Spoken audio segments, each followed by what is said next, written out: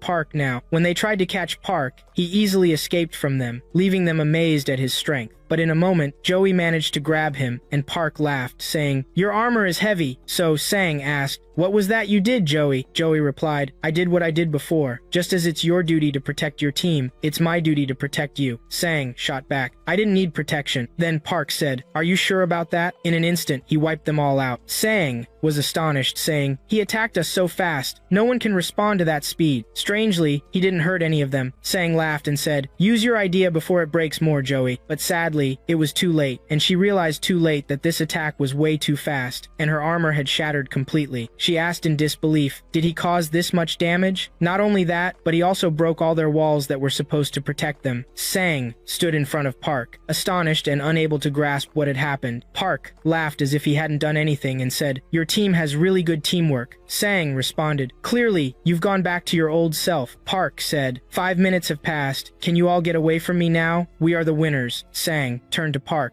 saying, "Next time, I want to fight you without anyone interfering." Park replied, "There won't be a next time. Thank goodness this time ended well." Sang warned, "You should watch yourself next time. Just a piece of advice." Park responded, "Just wait. There won't be a next time," and they left him. Park took a deep breath, and the instructor, who was astonished by what happened, said, "Second class 10th period, the Busan team has won." Then we moved to the principal's office, where he was speaking with the advisor, saying, "Are you coming to me in such a humble place?" The advisor replied, "I'm here secretly, and by the way, where are the files I asked you for? Did you prepare them or not?" The principal answered, "Yes," and there was a file among those for the student Sang. When the advisor saw the file, he said, "Isn't this the famous student?" The principal replied, "Yes, that's him. He's the best student in the school. He's our pride." The advisor muttered to himself, "There are no records of him receiving awards in middle school. All the awards came in high school. Did he have a sudden change? I wish his abilities rank was better. He clearly reached this due to being ranked B." In a moment, the advisor asked about the trainee here, and the principal said, "He's a student ranked lower than the first-year students. We put him in combat class after he begged us a lot." The advisor thought to himself, "Since I asked about the trainee, It seems interesting. Then he said to the principal, "Where's this student's resume?" The principal replied, "It's in the paper you have, but there's no need to read it." The boy they were talking about was Park, and his report noted that he had faced special circumstances as he lost his parents at the age of 8 due to the trauma. He couldn't show his ability and was treated very poorly by his aunt because his ability was ranked F. Also, thieves broke into his home when he was 10, and his uncle and aunt sustained severe injuries to their bodies and minds, which forced them to go to a mental health hospital. On this day, Park received his ability. The advisor asked the principal, "Isn't it supposed to show at an early age?" The principal replied, "Yes." The advisor thought to himself, his ability emerged late due to an emergency, but it's still ranked F. Then he asked the principal, was his combat ability ranked F 10 years ago? The principal answered, "I'm not sure, but it was F when he entered our school." The advisor wondered to himself, how can a total combat ability be F? That means this boy is hiding his strength intentionally. The advisor asked the principal, "I want to meet this boy named Park Sung in person." The principal said, "I was going to transfer him due to his low rank." But the advisor said, "That's not your concern. I want to see him." The principal said, "Advisor, you shouldn't meet him." The advisor became angry and said, "Follow the order, principal." The principal asked the advisor, "What is the reason our school has become a military school?" The advisor looked at him with anger, making the principal nervous. The principal thought to himself, it wasn't right to ask such a question. It seems like a secret government project,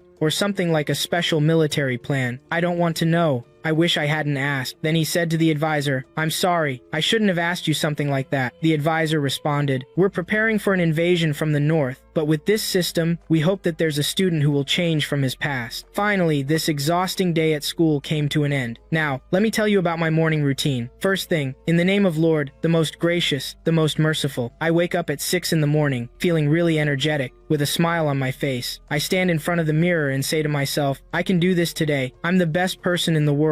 By 6:30, I leave the house and walk to school because I've recently taken up the responsibility for all the cleaning and other tasks at school. When I arrived at school, Park had become very popular, as students asked him, "Are you in the 2nd grade? Aren't you the only trainee in our school?" Park laughed and said, "Yeah, am I that famous? Don't embarrass me." Students were talking about him, saying, "He looks dumber than we expected." Another person said to him, "I think the people in the first class were lowering their guard against you. Isn't your ability just a useless dagger? How could you hold your own against Sang with something like that?" We see Park working at school like a laborer, doing the cleaning. Someone from the school asked him, "What did you do to escape from Sang?" Another one asked, "Why didn't you do that when you knew we were getting beaten from the start? I'm amazed by you, Park. Are you really, as they say, in rank S, or was it all just luck?" Park replied, "After the battle against the 3rd grade students, my image in people's eyes started to improve." Then Bayun came to him saying, "Wake up, trash." Park woke up saying, "What do you want?" He thought to himself, "Is he going to hit me again?" Bayun said, "I missed the last sport event. Go and get it." Park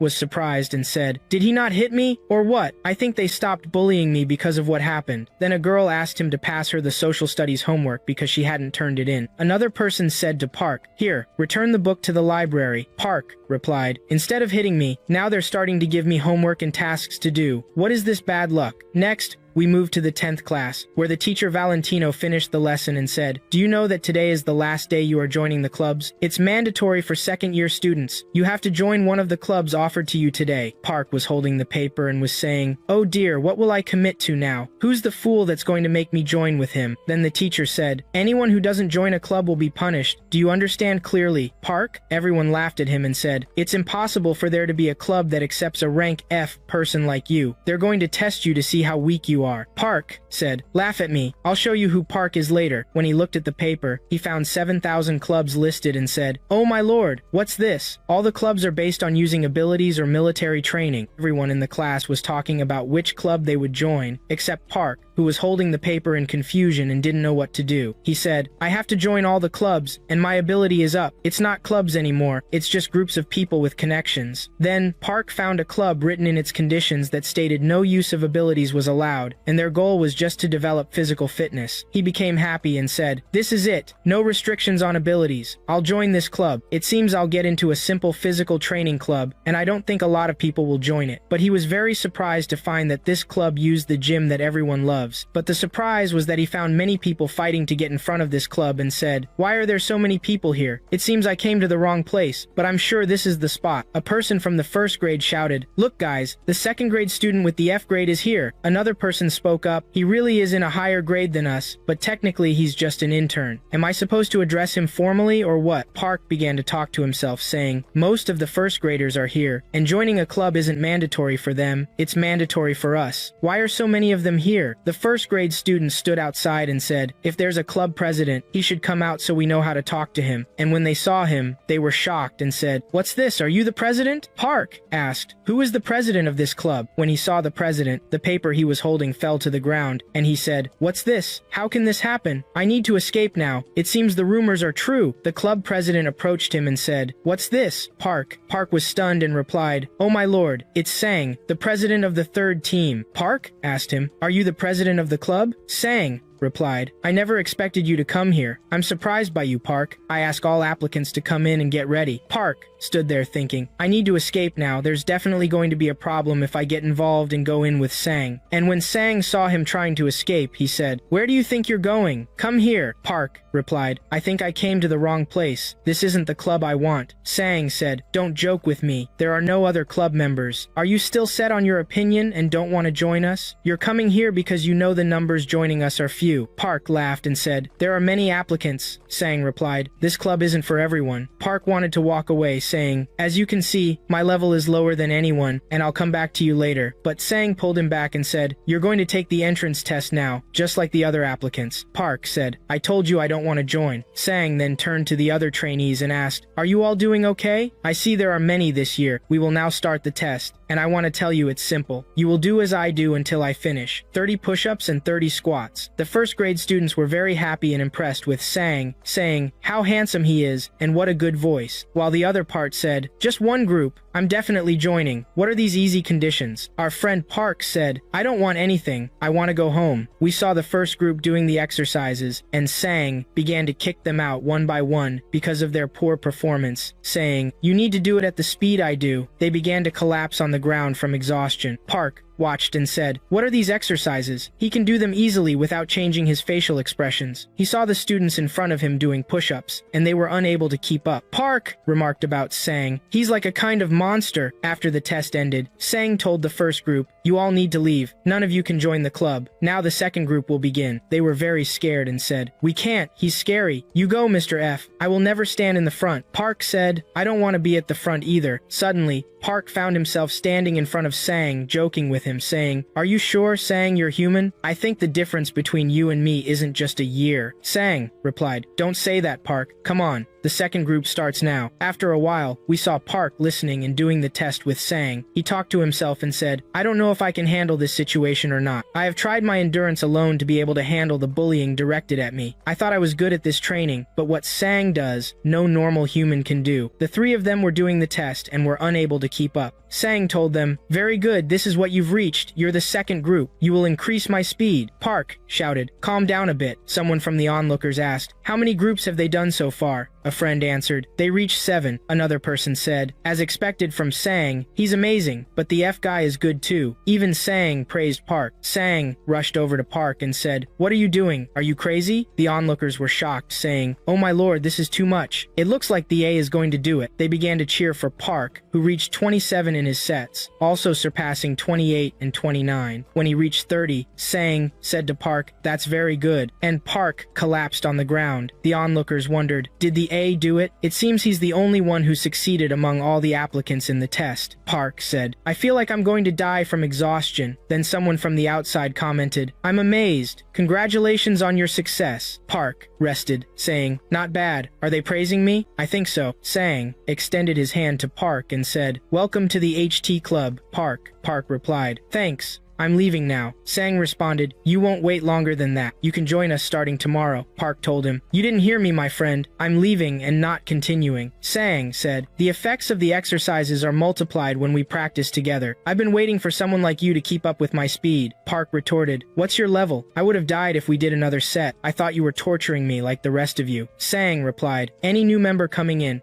I have to handle them this way. Park talked to himself, saying, damn, why doesn't he want to hear me? I wanted to join a chill random club, but my fate is sealed. After that, we see Park at the end of the school year organizing chairs, saying, I don't want to go to this club. What will make me go there? All the attention and eyes will be on me. It'll be me and Sang in the same club. What horror! I'll be picked all the time. And jealousy and questions will flood in because they will ask, how did he get into the HT division? If I don't join the team, he will continue to pursue me until I join the team. Am I supposed to break my arm? No, that won't happen. All he'll do is take me to the nurse for treatment. And once I finish treatment, he'll pull me back in. It'll be better for me to avoid him. Then he finds someone calling him, feeling alarmed, saying, Park. She asks, what's going on? And explains, are you a student in this class? When Park sees her, he thinks to himself, was there such a pretty girl in our class? He answers her, yes, I'm a student in this class. She says, I think they said you should use this card to identify yourself. When he looks at her card, he finds she's a sergeant, which is a very high rank. She asks him, where's your title? Park thinks she might be someone important, so he stands at attention and says, second squad, second team, and I'm an intern. She asks him, are you an intern? Park gets really tense because he appeared before her as an intern. He then shakes her hand and she says, I'm happy to see you. I'm Sergeant Seong. Park asks her, why were you calling me? She replies, you're part of the 10th squad, right? Because I will be part of squad 2, team 10, starting tomorrow. Park asks her, what's this? Did you transfer here? That's great. Take care of me, and goodbye. I have some work to do. She pulls his bag and says, come here. She takes him into the classroom and stops him in place. He says to her, what's happening, Sergeant? I want to go. She says, Seong, I want to ask you something. And Park wonders to himself, Sang could show up here at any moment. Park says to her, I'm busy right now. Go entertain someone else, and you have nothing to do with me. She replies, no, I feel like you're a good guy, and you'll be beneficial to me. He asks, since when do you know me? She responds, now, my friend. Park talks to himself, saying, this girl looks very scary. Then he addresses her, I'll tell you what you want to know. If you want to go, I'll tell you. She says, that's awesome. I want you to take me to Corporal Sang. He agrees to her request and walks her to Sang's training hall, but his bad luck had Sang behind him wanting to hit Park. Sang opens the door, and Park feels fear, so he says to Sang, I hope you weren't planning to skip training today. Park stands at attention and replies, I was here. I was just going to grab my bag and come to you right away. At that moment, Seung intervenes and asks, are you Sergeant Sang? He asks her, are you in sophomore year? You need to show respect to your superior. She responds, I heard ranks here are based on skill, and you're supposed to be stronger than me for me to respect you. It seems like we're both about the same level. Sang replies, do you want to watch or what? The atmosphere between them was very heated. Suddenly, without any preamble, Sung asks, Sang, do you have a girlfriend? Sang replies, no. Park chimes in, as I expected, you train every day. How would you have a girlfriend? Seong retorts, got it. I hate tough guys like you. Sang counters, your opinion doesn't matter. I don't like you either. So what do you want? Seung says, anyway, I don't care if she's a girlfriend or fiance. Sang didn't understand anything, so he asks her, what do you mean? Seung replies, my family is a bit loud, and what I mean is, pay attention. Park talks to himself thinking, what's going on here? Who am I and when did I come here and why? Then Seung says to Park, fortunately he says he doesn't like me. What do you think? Trainee want to accompany me. Park is shocked and says to her, just like that? She replies, yes, we're roughly the same height, and I like guys who are at eye level with me. Park feels scared and responds, I don't know. Seung looks at him curiously and asks, you seem nice. Tell me, what's your rank in combat? Park replies, high school. My rank is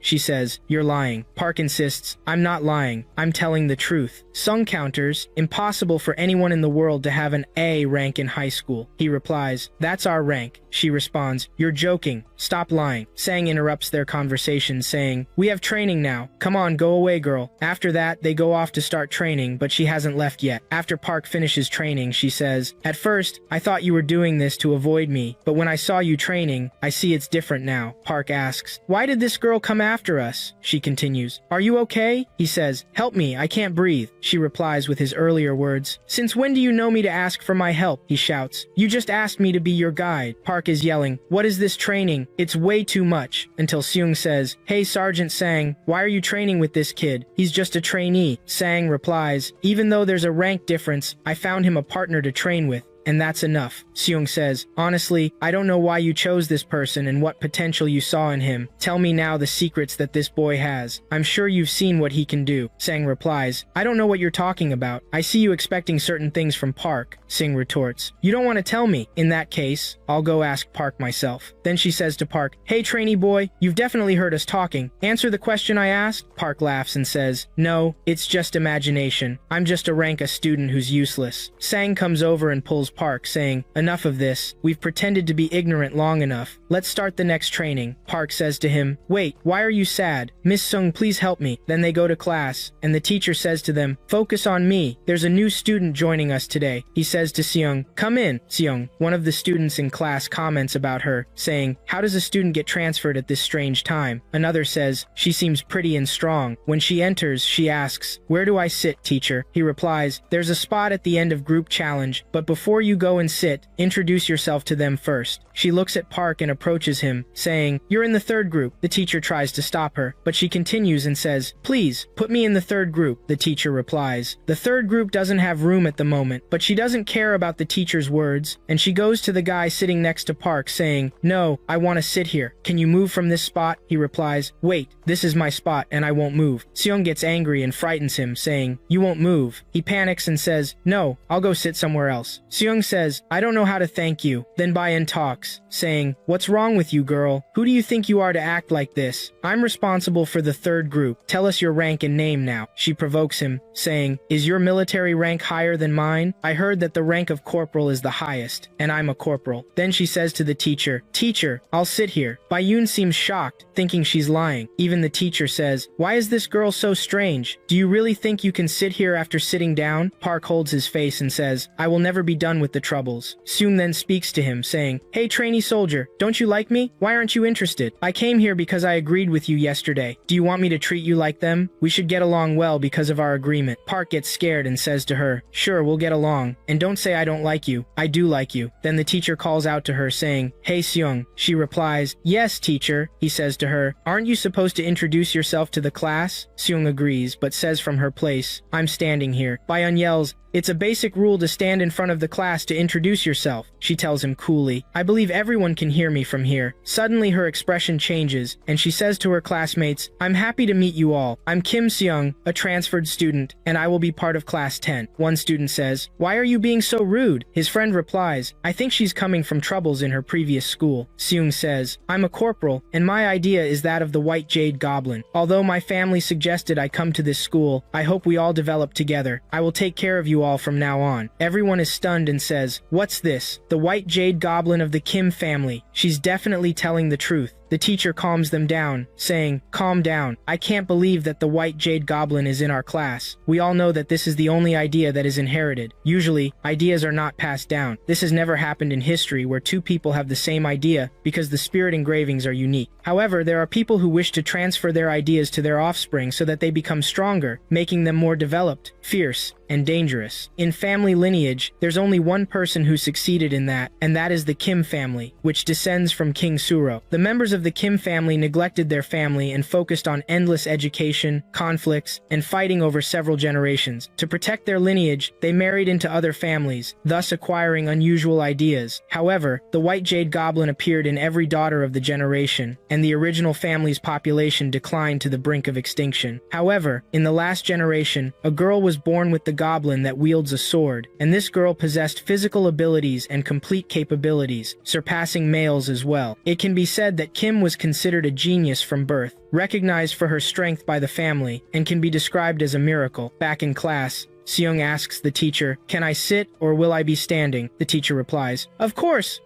my girl. Go ahead, please. He adds, from now on, Corporal Seung will become the deputy leader of the third group. Meanwhile, Byun yells, but teacher, how can a transferred student become a group leader? The teacher angrily responds, shut up. You don't know anything. Byun falls silent but is visibly upset. Then Park says, it seems to me that you're very famous. Seong replies, by the way, it's because I'm really amazing. Park responds, yeah, I get it. She tells him, but let me tell you something, you're unique too. The title of trainee soldier in rank, isn't very famous. Park replies, enough. Stop with the bullying, damn it. We're together. She says, no, I won't be able to stop bothering you. Byun is very annoyed and says, how dare you? Just a transfer student coming out of nowhere and being the vice director. I won't let her get away with that. Then we see students leaving the classroom saying, we should change the third class leader. Seong is better than Bayun. It's just a matter of time. One adds, but Seong's combat ability and special skills are way better than his. In the last fight, he kept giving strange orders during the autumn battle because he wanted to look good. Another says, at first, I thought she was full of herself, but I found out she's smart and knows how to give instructions. Her charm during battles is really impressive. I think I like her. Someone else says, don't worry, she'll become the leader sooner or later, while Byun is sitting and listening to this, feeling angry. Finally, lunchtime comes, and Seong says to Park, I'm telling you, buddy, why don't we go have lunch together? Park replies, unfortunately, man, I can't. I have cleaning duties. She responds, cleaning? What do you mean, boy? I don't have anyone else to have lunch with. He tells her, you're lying. You're the most famous person in the whole school right now. She retorts, I hate kids who come up to me for reasons like this. They prefer to just watch me instead of coming and talking. Park says to her, but I also can't come with you. I'm super busy. I have to clean the blackboard, dust the erasers, sweep and scrub the class dishes, then I'm going to get the first aid supplies for the next lesson. Of course, Seong doesn't like this and says, I see this is too much. It's ridiculous for one person to do all this. I bet even the team leader himself couldn't handle all of this by himself. Park replies, yeah, you're right, but wait, don't tell me you do the daily chores for other team leaders too. On the contrary, you do them for the whole class. Park adds, by the way, it's fine, not a problem. I'm just helping them out, but I don't want you taking this the wrong way. Seong gets really angry and doesn't like what he said, grabbing him by the collar and saying, come here. He asks, where are you taking me? Damn it, didn't I tell you I'm busy? She responds, where are we going? We're going to these times. Why do they keep giving you their daily tasks that they should be doing themselves? He says, no, wait, please, just wait. I told you I'm fine and I'll handle it for them, no problem. She then goes to one of the students and says, I want to talk to you. He replies, sure, go ahead, tell me what you want. She says to him, aren't you the one responsible for cleaning the fourth team's classroom, right? Why are you letting our team recruit do that? He retorts mockingly, because he's in Ranka. She puts her hand over his mouth and tells him, shut up, I don't want to hear your excuses from now on. Anyone who has work to do should do it themselves. Bullying someone weaker than you is really bad, and I don't want to upset you and be mean to you. Understood? Or should I show you? If I see you do that again, I'll hang you on the school door. He gets very scared and says, okay, I'm sorry. She tells him, good, now apologize to him. He genuinely apologizes, saying, I'm sorry, Ranka. She responds, no problem. Let's move on to the next person. He asks her, where are we going now? Are we done with that? She replies, do you think we are going anywhere? We are going to see the homeroom teacher personally. He says to her, damn it, are you joking? As soon as she goes to inform the teacher, he tells her, I didn't know anything like this happened with Park. From now on, I'll assign someone to distribute the daily cleaning tasks. Of course, Park has no idea what's going on, but Seong is happy because she has changed the situation, and now she's responsible for distributing the tasks. She takes the mop and tells them, I'm the one who will distribute the tasks today. From now on, you're responsible for wiping the board, and you, boy, will be sweeping. They say to her, what? How are we going to clean? It's supposed to be done by someone with rank A. She starts hitting them and says, don't question the orders I just gave you. At that moment, Bayan comes up and says to her, hey, Vice Captain. She asks him, what do you want, Bayan? Do you want to clean with you guys? He replies, first, you should call me Team Captain, Vice Captain. She says, okay, next time, Lord willing. What do you want now? He says, should there be a reason for me to see the Vice Captain? You're just a follower of mine, by the way. She is very surprised by his words, looks at him dismissively, and says, well, since you're annoying, I'll have to become the team leader. He gets very angry and says, what did you just say? She responds, if you need nothing from me, Captain, I'm going in. The captain tells Seong, wait here, meet me on the rooftop after class ends. I have things I want to discuss with you regarding the team. She replies, okay, sure. After the class ends, they head up to the roof together. Seong goes up to the school rooftop with Byun, while Park watches them from behind the door. Seong asks, what do you want to talk to me about? Park responds, stop playing stupid. Even if we pretend you're stupid, look behind you. Seong laughs and says, you know you're bold. It seems you have a lot of connections. Seong stands in front of a group of 15 or 20 people, and Byun threatens her, saying, honestly, you're still a member of my team, so you'd better not make me angry. Let's talk calmly. She replies, what do you mean? I didn't know you don't know how to talk unless there are a lot of people around you. First time I see my team captain this stupid. Bayun's eyes flush with embarrassment. He tries to hide it with a scary laugh and tells his friends, looks like we need to teach the vice captain how to deal with us. Seong responds indifferently, you're talking to me, you trash piece. You want to teach me manners? Go let your mom change your diaper. Byun gets even angrier.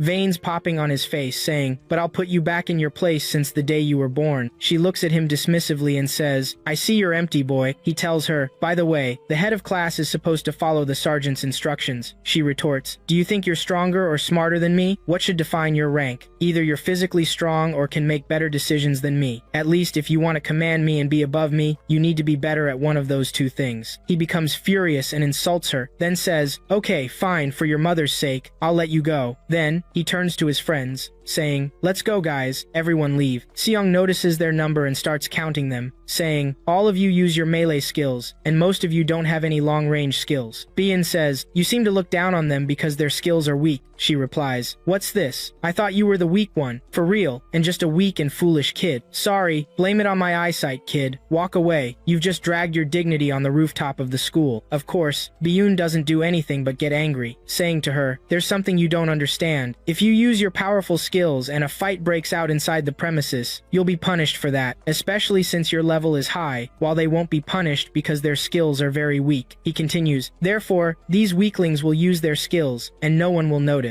I've gathered 15 losers with their situation." Then he starts calculating Seong's power, saying, "Seong needs a blade to unleash her true strength, but that blade isn't with her right now. So, if we compare this powerful character, but she can't use her skills, she won't be able to win even against a group of trash, and these pathetic characters will prevail over you." He raises his voice, saying, "Even if you can handle this whole number, I'll make an example out of you and teach you how to respond to me." Calmly, Seong rests her hand on her cheek and says to him, "Oh yeah, I believe you. By the way, do you know the captain of the third team? His name is Sang. I personally trained him." Of course, he doesn't believe her and leans towards her, saying, "You're lying." She says to him, "You know my rank in the hierarchy is high, right? The question now is, what is my overall combat ability?" As she approaches them, everyone starts trembling in fear. Biyun addresses them, saying, "Don't be scared. Everything she says is a lie. Why are you afraid of a woman who isn't armed? We're 15 men. Don't be afraid. Charge at her." Seong mocks him, saying, "You're analyzing things like this in the middle of a fight? What a disappointment to the guys. Have you forgotten what we learned in class?" In a strange moment, a horn appears from her head, and she says, "Statistics show that a rank A person can face 100 individuals below rank A." A strong aura begins to emanate from her, showcasing her power, indicating that she is the White Jade Demon. She laughs and says, "We are rank A, and we consider ourselves stronger than anyone. I'll prove to you how one of us can face large numbers and terrify you with a single word." She adds, "Let me assume that I'm only using half my power. What are your chances of winning?" One of them steps forward, trembling, and asks, "Why are you guys shaking? She doesn't have any weapons." At that moment, Bayan yells, "Grab this girl. Don't let her escape. Let's give her a thrashing." A boy with a bat advances toward her and suddenly attacks, but she stands her ground and says, "Really? I admire your courage, but honestly, I think you're overdoing it." He fears her reaction, and she catches the bat with one hand, lifts it above, and then throws it at his comrades, knocking down 3 with one throw, as if she were playing bowling. Then she charges at another and punches him away, stomping on the third's belly, causing one of them to say, "This girl is strong, even without any enhancements. We are not at the level of someone with rank-A ability." She steps down and talks to one of them. "You guys are surrendering way too quickly, so you can't possibly be rank-A." He responds, "Shut up. You don't know anything. You were chosen to be strong since your birth. Do you think we don't work hard to become stronger? Someone like you, who is chosen, will never feel what a regular person feels." She simply replies, "Believe it or not, you really have no option but to think that way. But I don't want to shock you and tell you that my overall combat ability was rank A." He is stunned by what he hears and says, "No way, that rank?" But Bayan intervenes, saying, "That's impossible. You're lying. That rank matters to everyone in the country. Say something believable. Don't try to mess with us psychologically." "How can I believe someone like you who has no talent?" She responds, "Honestly, you're right. My rank in the hierarchy was A, but my overall combat ability was average. I wasn't talented and couldn't lift the sword. Things depended on the hierarchy that lifted me. What was I expecting?" Of course, they don't believe what she says. Seong clarifies that while her hierarchy rank was strong, her overall combat ability was very weak. She explains, "It's like having a lot of muscles, but not knowing how to run or play soccer." She continues, "You won't believe the effort I put in, but all of this doesn't matter. The effort I put in is still evident to this day." At that moment, Bayan attacks her and says, "Shut up, you liar." She retorts, "Even without any enhancements, you guys aren't my match. Good luck dealing with yourselves, you scum." She stands in front of Bayan and says to him, "You're the only one left. "You know I saved you for last, and I mean it." Bayun replies, "All those around you are just trash, what do you think?" She answers, "Yes, but this will end as soon as I finish with you." He retorts, "Yes, you're right, there are no tricks in the hierarchy. Quick, come and show me your strength." She is surprised and wonders, why is he so confident? This guy has a hidden trick. She begins to attack him quickly and warns, "You'd better brace your stomach to take the hit." Bayun thinks of a cunning plan and tells himself, "Finally, she fell into my trap. I know she's avoiding hitting me in the face because she knows there will be consequences if that happens. So, I'll take the punch she's about to throw at my face." He does indeed receive her punch, but he thinks the least that will happen to her is that she gets stopped or maybe expelled. At that moment, someone intervenes and defends Biyun, our hero Park, who says, No, not like that, Biyun. That's a really dangerous punch. You could break your pretty little nose." Bayun fires back, asking, "How did you get to this rank?" Park steps forcefully on his hand, saying, No, I'm really sorry. I didn't mean to step on your hand so hard." Bayun asks Seong, "Did you bring this trash with you?" She responds, "No, why would I bring him? What did I do? He's practically the one who came after me by himself." Park pretends to cry, saying, "What kind of sad life is this? Am I not welcome anywhere?" Seong talks to herself in disbelief. How did this kid manage to cover that distance from the rooftop door to here in such a short time? He opened the door and pushed through between me and Bayun, blocking the punch before it reached him, stopping my fist in its full force. She feels astonished and asks herself, "It's impossible for this kid's combat ability to be rank A. Who is this kid?" Then she looks at her hand and finds remnants of plastic fragments. Meanwhile, Park says to Bayun, "Sergeant, the sun is set. We should go." Bayun gets irritated and says, "Who are you to give me orders, kid?" Park responds, "I'm telling you, your time is over, both of you. As the sergeant, if I tell the teacher what happened, you'll get punished." Park replies, "I didn't do anything, man. All I did was come to protect you, instead of pulling me to the side and giving me $50 as a reward." Seong replies, "Now I know why you're going to get punished, because you're the cute little recruit who wanted to pull a pathetic trick and make me punch him in the face." Yoon laughs and says, "Who said the plan failed? Everything that just happened was recorded on camera. The hidden camera that I set up caught everything." Park interjects, saying, "You mean that hidden camera?" It turns out the camera is broken and in pieces. Yoon is shocked to find out that it was a camera, saying, "I thought it was a piece of decoration. How did you put it there? I'm so sorry. Honestly, I thought it was something hanging on the wall and used it, and I absorbed the hit I was going to take to my face. I really didn't know it was something that belonged to you." Seong says, "Oh dear, my son. Since the camera broke, the plan failed, you idiot. But let me ask you one thing. How did you manage to stop my punch?" Park replies, "Is that my reward? Why did I help you?" They seem upset because their plan failed, and the camera broke because of a kid from rank A. One of them says, "What's this? The rank A girl has skills and luck too." Seong looks at him and says, "Just say mashallah, you donkey." Then she leans in and crawls toward Park, saying, "What's wrong, girl? If you're going to walk away, why don't you leave me alone and not pull me like a monkey or a dog?" The rest of the group says, "What's up? Did our words bother you or what?" She snaps at them, saying, "Stop complaining. You've got low rank abilities, and try to learn something and train. The time hasn't run out yet." She adds, "Let's go, recruit, from here." Park asks, "What's up with you? You were acting like that kid sang a minute ago." She responds, "Why? Who said I'm like that idiot?" The teacher leaves Bayun with the rest of the trash, and they head off together. After that, we see someone holding a knife while another yells, "Don't come near me," and the whole place is filled with blood. Park responds, "You've got a point there, man." Suddenly, Park wakes up at 6 in the morning saying, "Damn, what a nightmare." The next day, Park heads to school with Seong, who asks him, "Hey recruit, why do you look different today?" He replies, No,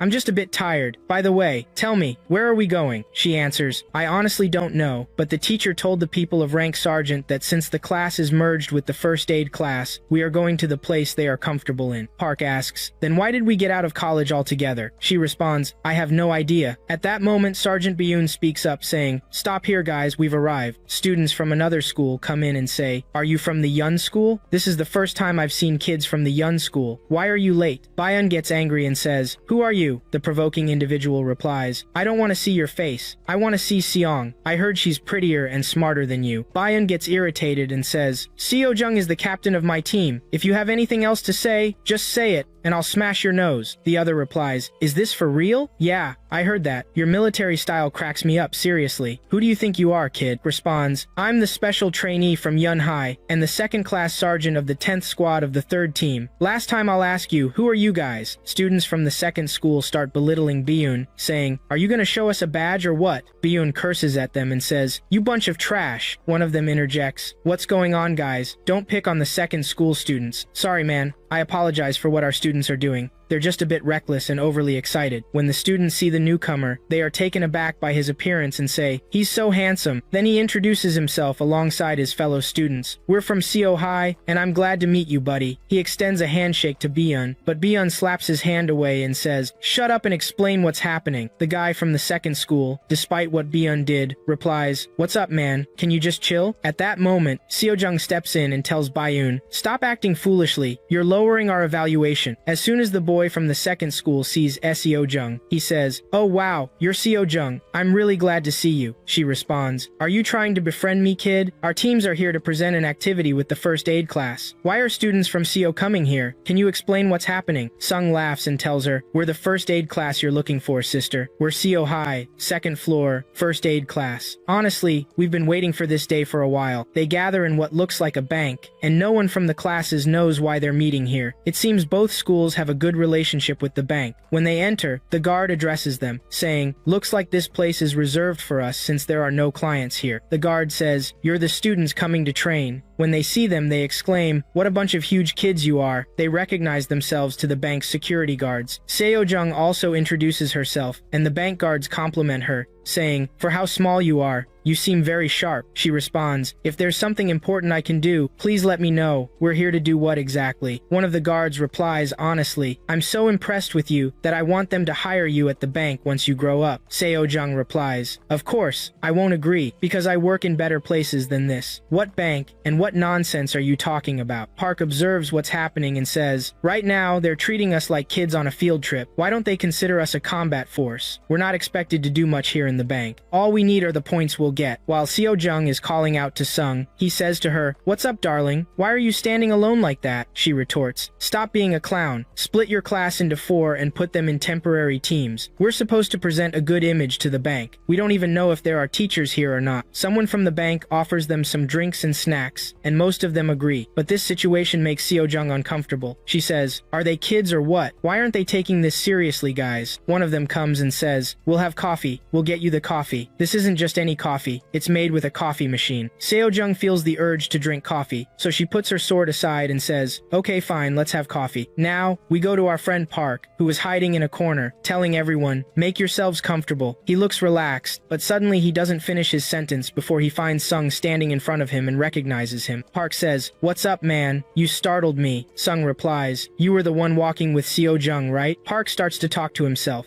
wondering why Sung is asking him about Seojung, what his business is. Then Park answers, "Yeah, I was with Seojung. Do you want me to talk to her for you or what? I know how to finish tasks like this in a moment." Sung replies, No, it's not like that at all." Park says, "So, what do you want from me? Why did you come to me?" Sung replies, "Honestly, I feel like I want to care for you. There's something special about you that draws me in." Then Park finds out that Sung's rank is AF. Park was surprised and even more impressed when he saw Sung clean a treasure bottle from debris. Just imagine someone liking you because you can clean. Sung was amazed at Park's survival in a class full of combat, even though he's just a weak kid from rank AF. Park says, "The kid named Kim Seon protects me from everyone. Sometimes luck is on my side." When Park asks Sung about his rank, he discovers its blade hand, which allows him to turn his hand into a sharp weapon. When Park saw that ability, he says, "Wow, the tool you have is good and has great growth potential." Sung replies, "I've heard that a lot, but unfortunately, it doesn't evolve as you think." Park says, "Looks like you need to switch to a combat class, not first aid. That's why I asked how I survive in the combat class." Sung responds, "Yeah, you're right." But Park's looks at him were different, and he wasn't comfortable with him. Park says, "I think first aid is better for you because you'll save people, and that job is way better for you than combat tools." After that, Park leaves Sung and walks on, as we follow the teacher in charge of Park's class meeting people outside the bank. He tells them, "I see the kids you have finally made progress. Let's record their grades now." Teacher Hyun replies, "But we haven't tested them yet, and we haven't seen how they will act." The other person says, "Don't hesitate, we'll improvise, and you'll give them evaluations based on their performance. They're good at school. Do you have any idea what kind of training they'll get in the bank?"